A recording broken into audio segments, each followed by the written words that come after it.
Good day, friends, and welcome to Wisdom on Wednesdays. I'm recording here today from Meeting Place, and I will tell you more about that. I want to read from Proverbs 8, verse 14, and a few verses about wisdom. Listen carefully. I have counsel, and wisdom is talking about herself, and sound wisdom. I have insight, I have strength. By me kings reign, and rulers decree what is just.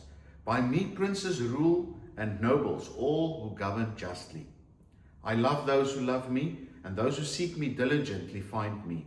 Riches and honor are with me, enduring wealth and righteousness. My fruit is better than gold, even than fine gold.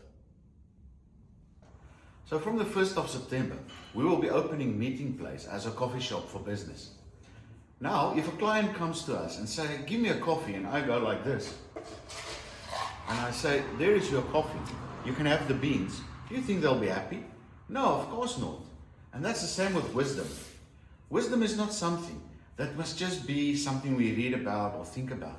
Wisdom must be mixed into our daily lives, the way we make decisions, the way we act, the way we think, the way we talk, the way we do things. Then wisdom comes to its fullness. Because if I have a coffee like this, that is poured over, that is mixed into water, and there's milk, now it becomes worth its while for you to purchase it. That sounds like good wisdom. Well, friends, God bless you, and see you next week on Wow.